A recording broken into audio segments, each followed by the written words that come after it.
Азимбек Бекназаров 2010 жылы бағы Бакиевтер бийликке келгенде ага деле кызмат берген, ген прокурор болуп иштеген, бирок элдин үмүтүн актай алган жок. Мана Канчыбек Ташиевди келип жамандап, эл баатырын туура эмес берди деген сөзү бул жалган, бул саткындардын сөзү. Бекназаровду эл билип турат. Кайсы бийлик келсе эле ошого жабышып, ошонун арабасын сүйрөп калат. Элде тынчтык болуп атканда, бейпилдик болуп атканда, эл жакшы турмушту каалап аткан мезгилде мындай сөздү айтыштын кереги жок болчу. Бекназаровду эли билет. Жалал Абад, Ош аны 5 колдой билишет. Аксылыктар андан да жакшы билишет. Элдин адамы болбой калды ал. Эми мен айтайын дегеним, Бекназаров өзүнүн баягы ушак сөздөрүн, элди бузган сөздөрүн, бузуку айтып аткандарын токтотуш керек. Жалпы Кыргызстандын эли түшүнүш керек. Ошол 2010 жылдагы Жалал Абад Ош окуясында болгондо канчалык ата-энелер балдарынан ажырады. Балдар атасыз, апасыз жетим калды. Ошондо октон качпай, эки элди бириктирип ынтымак болсун деген ой менен Камчыбек чоң иш жашаган.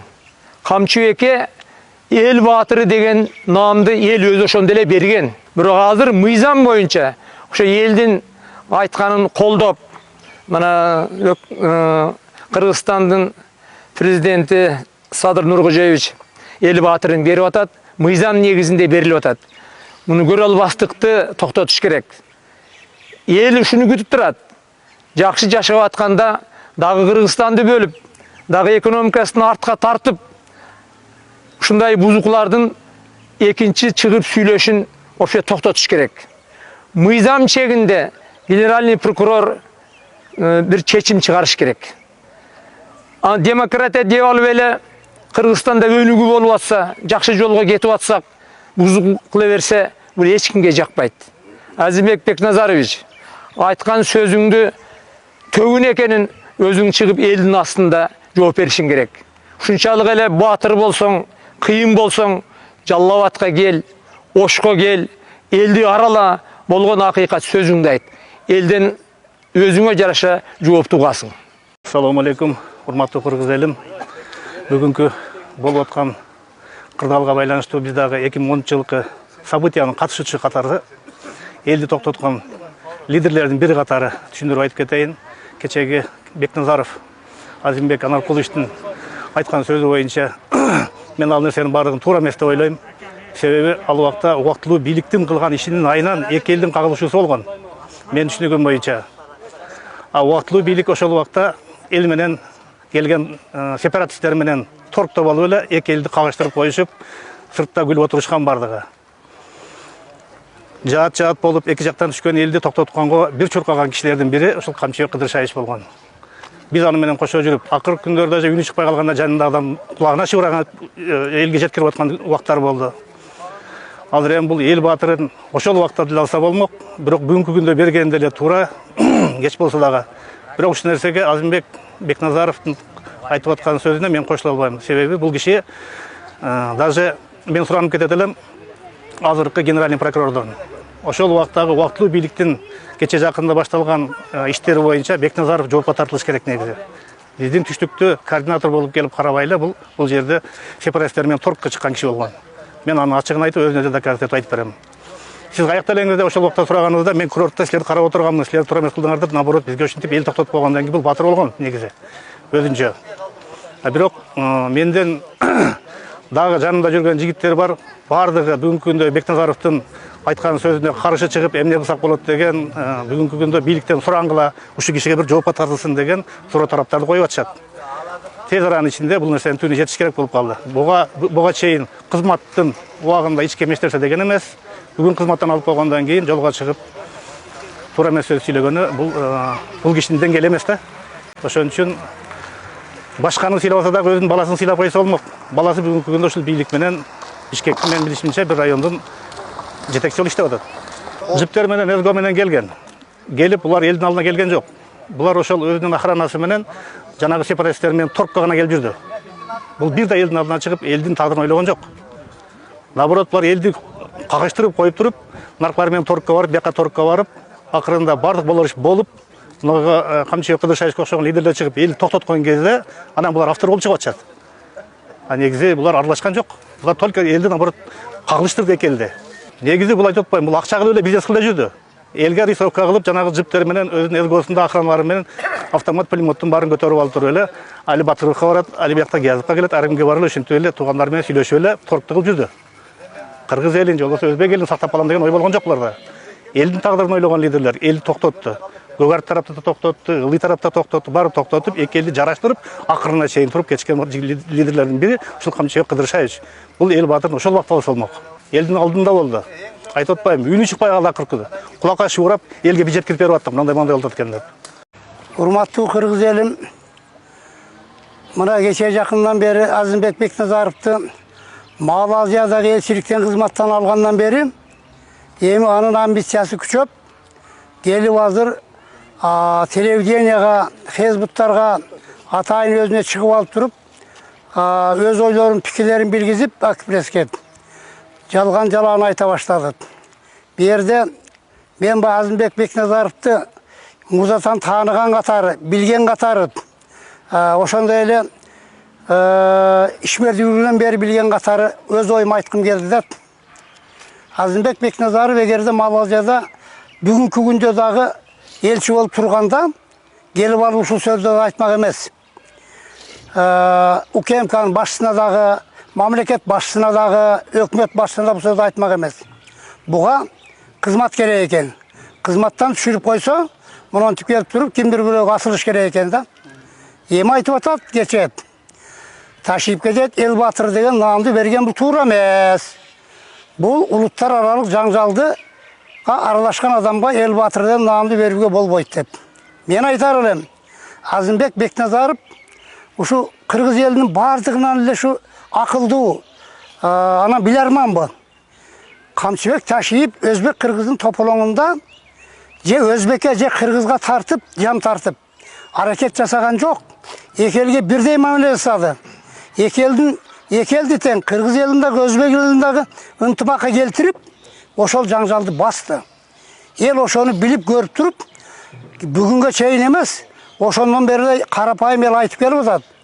Камчыга эл батыры деген наамды бериш керек. Башын канжыгага байлап алып, уруттар аралык жаңжалдашта бүт согушту, мынча айтканда жергиликтүү тополоңду ошол басты. Ал баспаганда эки элден тең чыгым көп болуп, өлүм көп болот деген сөздөр айтылып атат. Эми мына шунча жыл өтсө дагы, 12 жыл өтсө дагы, мына эмгеги эми бааланып, эл тарабынан бу жерде президент буйрук гана чыгарды, указ чыгарды. Ал эми муну Камчыбекке эл берип атат. Кыргыз эл батыры деген наамды Камчыбекке эл берип атат. Ал мамлекет башчы баа элдин сунушун колдоп атат. Ушуга дагы ич тарлык кылып, ичкүдүлүк кылып атат. Эми өз жөнүндө ойлобойбу? Өз жөнүндө ойлобой. Качан кызматтан түшсө эле, баласы кызматка ишпей калса эле, бийлик асылып, оппозиция болуп, анан барып туруп, тынч жаткан элге бузукулук кылып атат. Мен айтар элем, урматтуу Бекназаров, Азимбек, эгерде сен элди ойлосоң, журтту ойлосоң, мына замандын тынччылыгын ойлосоң, сен бийликке асылбагын. Камчыбек Ташипке да асылбагын, мамлекет башчысына да асылбагын, өкмөткө да асылбагын. Сен салыштырып көргүн.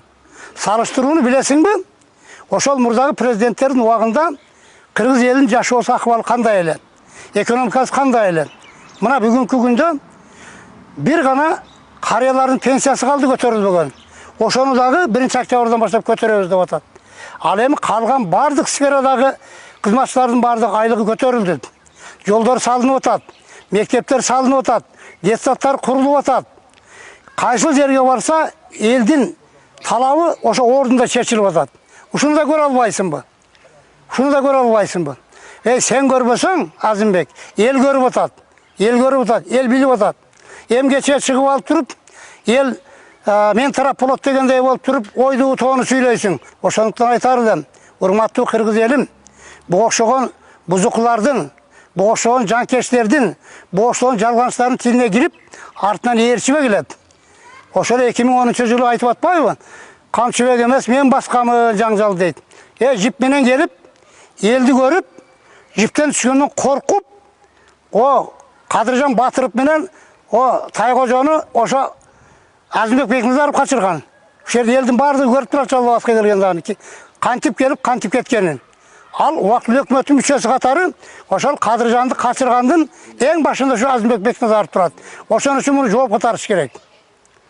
Мына 2010 жылы Тополоңдо мына Октябрьскийдин бурулушундагы Тайкараевдин эстелигинин жанында 7000ге жакын адам чогулган. Ошол жерде мен да болгон башында. Мына ошол жерде элдер барып, мына Сузакты басабыз, өзбектер баарын кыргыздарды атып жок кылды, кырчылдатып жанчып койду деп ушунчалык Тополоң болуп атканда биринчи келип ошо Камчыбек Ташиев ошол токтоткон. Мен барып келдим, көрүп келдим, андай эмес. Туугандар тура түшүнгүлө. Болбосо мына жерден 10 өкүл шайлагыла. Ошоларды апарып көрсөтүп келейин деген. Мен ошонун өкүлдөрүнүн бири мен да бар болчумун. Бирок ошол нерсеге жеткирбестен Камчыбек Кыдыршаев ошол Тополоңду басты. Буга ошол убакта эле батырлыкты бериш керек болчу. Бул достойный адам, эл жүрөк, көкжал. Биринчиден, экинчиден кайерде Тополоң болсо ошол жерде Камчыбек барат, бүтүрүп келип атат, тынчытып. Эл жүрөктүгү мына 2010 жылы Тополоңдо да ушул баскан. Ошон үчүн биз ушундай бир эл жүрөк балдарыбызды сыйлап, алардын аркасынан кайра алкыштарыбызды айтып, кайра ошондой балдарды тарбиялашыбыз керек аркасынан. Келе жаткан өсүп келе жаткан муундарыбыз, жаш муундарыбыз ошо окшогон эл жүрөк адамдардан үлгү алыш керек. Анан элибизде кичине жашоо жыргалчылык болот да. Эми мен айтарым, Азимбек Бекназаров, мына сени канча жылдан бери элдин баары билет. Эмне иштерди кылгандарың жогоруда айтып өттү. Мен кайталабай эле коеюн. Ушул саясатка такыр аралашпа. Иним болду. Сени биз канча жолу айткан сөздөрүң угуп келип, эч бир жыйынтыгы жок экенине мына биз күнү далилде отурабыз. Өзүңүн өз сөзүң менен айткандарың бар. Мынча акча эмнерден алып кетти, түкүнчакта тигинден алып кетти, мен билем деп оозуң менен айтасың, кана ачыкка чыгара алган жоксуң бирөөсүн дагычы. Жөнөкөй эле бир ушак сөздөрдү айта берет экенсиң да, ошон үчүн эл сага ишенбей калды. Ошон үчүн мына жалпы кыргыз элибизге ынтымакчылык болсун, тынччылык болсун. Мындан кийин андай сөздөрдү токтотуп, баягы өзүңүн жолуңда жүргөнүң жакшы болот. Ассаламу алейкум кыргыз элим. Мына мен дагы угуп туруп ушул телевизордон ошо Азимбек Бекназаровдун сүйлөгөн сөздөрүн угуп туруп, мына июньский 2010 болгон окуяга катышкан катары ушул Азимбек Бекназаровдун жүргөн турганы жөнүндө айтып берейин. Бул адамды биз ошол төлкө ушул машинада жүрүп чет-четтен көрүп калчу элек. Анан вертолет менен ушул мына биздин курорттун үстүнөн туруп калганын, ошол жанагы Тайкожону алып кетет дегендей мындай деген миштерди угуп аттык. Бирок элдин астына чыгып, элдин астында сүйлөгөн, элди токтоткон бир дагы адам аны көргөн жок. Ачыгын айтып, бул биз баягы окуяга катышкан катары айтып атабыз да. Мынабу Көк-Арыктын кургу боюнда 20-30 миң деген адам, Барпынын кургу боюнда, Сузактын кургу боюнда, мынабу Сампа жакта элдер топтолуп, ушул эки элдин ортосуна көпүрө болуп чуркап жүргөн бул ушул Камчыбек Ташиев эки элди эки жака бөлбөстөн ортосу дагы кошулуп кетип, дагы ушул баягындай кан төгүлбөсүн деп чуркаган ушул Камчыбек Ташиев. Эгер бул болбосо көп адамдын каны төгүлмөк. Ушул жердеги без баягы безвинный, баягы күнөөсү көп аксакалдар, жаштар, кыздар, аялдар дегендей көп адам өлмөк. Анан келип эле туруп берде сүйлөп, мен мындай тигиндей эм иштен алып койсо ушундай кылдырып эки адамдын ортосуна чок салган болбойт. Туура эмес, көрө албастык бул, мындай ачык айтыш керек. Биз ошол баягы окуяда катышкан катары ачык айтыш керек. Чындыгына мунун заслугасы чоң. Ташиевдин барбаган жерге барды. Ошо мына өзбек туугандарга барып, аларды токтотуп, бизди токтотуп, алдыбызга чыгып, токтоткула. Айнанайын элдер ушу жерге кан төгүлбөсүн деп ушу чуркаган ушу киши. Кайерде болбосо ушу Ошто деле ушу киши чуркап жүрдү. Анан келип эле ушу адамга асылып, мынандай болгон тигиндей. Муну келсин Бекназаров элге артыбызга жалоот келип айтсын, катышкан адамдар бар. Ушул жерде баарыбыз айтабыз ким көргөн. Бул адамдын бир эч кандай немесинен көргөн, каранынан көргөн жокпуз. Ошон үчүн айтканыбыз эми буга берген наам татыктуу, буга өзү мурда эле бериш керек эле бу кишиге. 2010-жылы бериш керек эле. Мына азыркы берип аткан чындыгында эң туура көздүн тиришинде алып атат. Ана өтүп кеткендерге да кийин берип атат. Ошон үчүн менин оюм эң туура бул неменин ташыйып келген наам. А бирок ушу Бекназаровдун кылган иши эң туура эмес. Келсин алдыбызга, эл арасында келип сүйлөсүн. Айтабыз биз көргөндөр, катышкандар бардыгы. Мына ошону моюнда коюп беребиз. Азимбекти ушул даражага жеткирип төргө отургузган эл. Ушул даражаны, ушул даңкты бул көтөрө алган жок. Болбосо бардык бийликте бул жогорку кызматтарда отурду. Бакиевичинде мисалы генеральный прокурор болду. Генеральный прокурор болуп иштеп туруп Аксы окуясындагы күнөөлүүлөрдү жазалай алган жок. Демек эшектин тушоосунан чечкен жок да. Өзүн бир сүрөттөн караса болмокта мен иш кылдым да башкалар иш кылып атат деп. Анан мен кайрылуу жасап айткым келет. Азимбек, сен ошол элдин мээнетин актаган жоксуң. Сен ошол төргө татыктуу адам эмессиң. Сага ошол кайран даража. Сага ошол төр жарашпайт. Сен бүгүнкү күндө бузукулардын, куюлардын эл душманынын символусуң. Мен ушундай деп айтмакмын. Андан көрө эгер сен кыйын болсоң, ошол күнөөлүүлөрдү таап жазалаганда сен Азимбек бойдон калмаксың, эл сага ишенбек. Андан кийин 10-жылы болгон тополоңдо сен убактылуу өкмөттүн мүчөсү катарында эч нерсе аткарган жоксуң. Тескерисинче Кадыржанды качырдың, ячейкалардан акчаны талаптоого катыштың, тирикчилигиңди оңдоп алдың. Мына Садыр менен камчы келип көптөгөн элдин мүлкүн талаптанып жегендердин күнөөлөрүн таап кустуруп атат. Мамлекеттик бюджетти бир кыйлага толтурду. Ошолордун эсебинен элдин турмушу оңолуп, жолдор салынып, мектептер салынып. Мисалы Бишкек шаарында быйыл 14 мектеп салынып атат деп айтат. Анан мен президентке, генеральный прокурорго, ГКНБнын төрагасына кайрылгым келип атат. Ушул 10-жылдагы тополоңдо катышкан убактылуу өкмөт мүчөлөрүнүн күнөөлөрүн аныктап, тактап, тезинен буларды жазалаш керек. Буларды эркелетип коюш керек. Булар өздөрүнүн күнөөсүнөн коркуп, элди алаксытыш үчүн, анан калп элесилерди коркутуш үчүн ушуларды ойлоп табышып атат. Мен силерден талап кылам. 10-жылкы тополоңго катышкан Отунбаева башкарган бүт күнөөлүүлөрдү тезинен тактап жазалоону талап кылам мен Кыргыз Республикасынын жараны катары. Анан эми элдер айтып атышат, бул Азимбек оңолуп кетет. Жок, сен оңолбойсуң. Мен сага таптакыр ишенбейм. Сен саясий өлүксүң. Сен оңолуп ишенбейм. Сага демек төр жарашпады, сага эми көр жарашат. Мен сенден үмүтүмдү үздүм, мен сага балешик болуп жүргөнүмө аябагандай өкүнөм.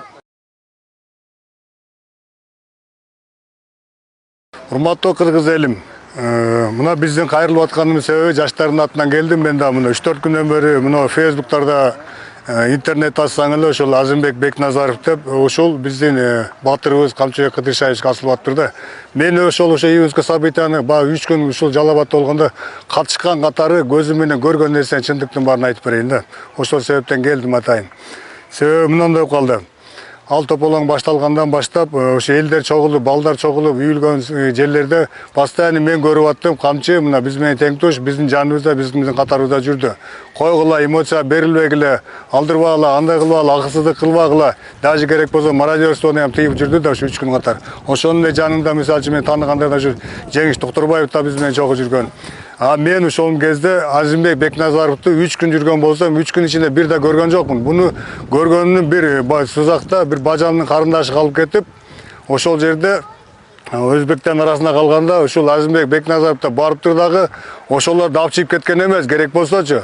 Алып чыгып кетпестен ошону менин бажам мага звонить этип, досум эптеп бирдеме кылып мен карындашым алып чыгып берле дегенде, мына ушу Камчыбек Кыдыршаевтерге ушуларга кайрылганда ушулардын жардамы менен алып чыгып келгенбиз.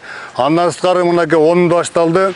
Мына Ленин көчөдө жүрдүк. Ал күнү да түнү балдар топтолгон кезде ошол жерде да Камчыбек Кыдыршаевич эч качан андай жалга барбагыла, атпагыла, өлтүрбөгүлө, тиги өртөбөгүлө, сындырбагыла, такалабагыла, акыл эсиңер болду деп мына жаштардын баарын кармап түнү күнү биз менен чогуу жүргөн. Эртеси 11-число күнү 11-inde Кургойдо чогулуп, ал жерде да өтө миңдеген жаш балдар келип чогулганбыз. Ошондо группага бөлүнүп дарайлыктарды кылып ушунчалык ачуу калды, биз дагы малам кылып атабыз баа жерде. Канча жарандарына сампада өлгөндөрдү угуп алып туруп, өзүбүз баа шок абалда өтө катуу неме турганбыз. Ошондо да ушулар бизге дем күч берип, койгула деген сөздөрү менен гана айтып отурганда жакшылык жактарын. Ошондо биз Горбайнсага келгенде, Горбайнсада анча жатушу болгон. Ошол жерде жоготуу болду. Ошол кезде вертолет келип туруп мына курорт үстүнө конду. Бул менде ошондо түшүнүгүм, оюм, менин оюм кетти. Азимбек Бекназаров элдин алдында ошондо Курugойго келип, же болбосо мына Ленин көчөдө балдар талпа жүргөндө 500 миңдей адамдар жүргөн. Ошондо элдин алдына келип туруп, Камчыбек Кыдыршаевичке окшоп, же Жегиш Токторовго окшоп туруп, мондай элди токтоткула, мындай кылгыла деп бир жакшысын айтыш керек болчу. Мен бул кишилерди Бекназаров ошол мурунду урматтуу да айтчу элем. Ал сиз урматсыз болуп калгансыз. Сизге ошондон 1-2 саясатчы бар. Мен ал силерди көргөндө жек көрүм келип кетет. Силер качанкы какпаш элди гана чабыштырып, ортодон содалашып, акча кылышты гана максатын көздөп жүрөсүңөр. Ошол кезде дагы керек болсо, ошол Тайкожону алып чыгып, вертолетке салып, Кадыржан Батыровду алып кетип, силер ачыктан ачык содалашып, содалашкан анча-мынча немеңер укканбыз сөзүңөрдү. Кандай сүйлөшкөнсүңөр, Батыров менен кандай сүйлөшкөнсүңөр, Атамбаев Батыров менен кандай сүйлөшкөн. Если жертва не будет деп Кадыржан Батыр сүйлөгөн сөздөрдөн уккан мен дисктен. Если жертва не будет, победа болбойт, биз үчүн болбойт, кечирип коюңуз деген сөздөрдө сиз амарсыз арасында керек болсо. Отунбаевыңыз да бар. Биз карапайым эл эчтекени билбейчи, булар сабатсыз деп ойлобоңуз. Урматсыз Азимбек Бекназаров, жашыңыз бир кыйла барып калдыңыз. Качан болсо бөлүнүп, сасып, каерде бир жерден чыга калып, чирип кеткен дарыбыз менен коонго окшоп же бадеринге окшоп чыгасыңар. Эми кезеңер келди, жашыңар жетти. Андан көрүшү жигиттерге акылыңарды айтып, намысына да намды кошуп, духун көтөрүп, кыргыз элин алдыга жылдырбайсыңарбы? Эми мына 2 жылдан бери, 3 жылдан бери кичине бир жылыш болуп, айлыктар көтөрүлүп, пенсияда көтөрүлүп, элдер кичине бир нормалдуу жашоого келип атканда, дагы эмнени ойлоп таап атасың? Эмнени дагы кайсы кызмат керек? Сен жана бир аксакал киши айтып атат, бирөөгө жапайса же башка советник болбойсуң. Сен советник болбой эле кой, мен сенсиретип айтам, урматсыз Бекназаров. Сизге окшогон, сага окшогон совет сагышондор көбөйгөндүн айынан бузукулар көбөйүп, түштүктө основной ош менен жалап атта жакшы нерсе болбой атат. Эл бөлүнүп, жарылып, талашып атат, тытышып кетип атат кээ бирде. Токтотпойсуңар, бирикпейсиңерби? Колдобойсуңар бири-бириңе. Башка мамлекеттер карап турат бизди. Кыргыз эмне болуп атат деп. Кантип атат, жалап менен оштоп атат. Бизди күтүп атат. Ушулар бирдеме болуп кетсе да бирдеме пайдаланып калайлы деп. Биз коркуп турабыз, жетет бизге Украинадан согуш азыр. Ойлонуп атабыз, бала чакабызды ойлоп атабыз. Андан көрсө жаштарды ойлобойсуңарбы? Бирикпейсиңерби? Эмне сиздин аркаңыз атышып атат? Бул Камчыбек Кыдыршаевич бул намга 100 эсе татыктуу. Жалаватта жүрдү күнү-түнү, Ошто жүрдү күнү-түнү. Адамдын тагдыры мына сымкаттык бала өлүп кетти. Бир эле ок менен адам тынчыйт, 1 секундта. Бул ушого көкөрөң коюп койду. Кимиң чыктың? Мен сизди көргөн жокмун, көзүм көрүп болсун, көргөн жокмун мен. Жип менен келдиңер, 2 жип менен. Качып ууду бардыңар. Элдин алдына баралар качып жүрдүңөр, эркин сүйлөй албадыңар. Силер содалашып аттыңар ачык эле. Бизди гангер же бир дабдырды ойлобогула. Сабатсызды ойлобогула. Баштан көп нерсе өткөргөн жигиттердин бирин мен дагы. Сизге айтып коюн эскертип. Абериңиз, немеңиз бар, намыс немеңиз бар да, токтотуңуз. Мындай сасык сөздөрдү көбүрөөк таркатпаңыз. Эл сизди сыйлабайт. Урматсыз деп айтат бетиңизге азыркы жаштар. Себеби ушуга чейин ушунча элди кыйнап келген силерсиңер. Дагы бирөөкөң барсаң атын атабай эле коюн. Бирөөң азыр чет мамлекетте пашалда жүрөсүң, бирөөңөр да какилде жүрөсүң, сагызган болуп. Түшүндүрүп коюн сизге, угуп коюңуз болуп турбу? 3 барсың, 3. Мен немемде, пушкамда. Ошол, рахмат, куласам. Андан кийин түндүктүктөр, туугандар, айнанайындар, мына окшогондорго ишенбегиле. Түштүктө мына ошондойду көргөн катары айтып коем мына аркамда аксакалдар, көк сакалдар турат. Аксакалдар эм сырттан карап турса керек, аралашып жүргөн жигиттердин биримин мен. Көзүм менен көргөм, чындыкты айтып атам. Буларга ишенбеңиздер. Буларга ток акча керек, питизовочный гостиница жатыш керек, баласын үйлөш керек, алегенде крутой жерде машиналарды миниш керек. Жана аксакал туура айтты. Бакиев эч белатын көтөрүп кеткен жок, ушулар көтөрүп кеткен бардыгын. Эл билет. Элденге буларды урматтуу Зулушев, прокурор, сизге кайрылабыз. Тез арада өзүнө иш козгоп, ачып бериңиз. Канча адам эмгичекте өлгөн балдардын эме дайыны жок, табылбай жүрөт. Көп балдар табыла элек. Жоқ, дайынсыз. Инвалид болғандар жатат. Үйінде өліп қалған балдары бар мына бізде Тәгірайыптан 3 өлген. Алар ешкім қараған жоқ. Балдары жетім бойдан қалды. Мен де мына сәл немерақ жаным шыққан үшін келуден. Ишенбеңіздер, бұнда сасық онан Бекназаров оқшауында 3-4-тен ишенбеңіздер. Қамчыбек Қыдыршаев менен ел, Қамчыбек Қыдыршаев, Садыр Жапаровтар менен чогуз біз ардайым. Өлсө өлүп берер, жаныбыз берем мен, жаным берем. Менде де 100 та туғаным бар. Ушулар менен мен.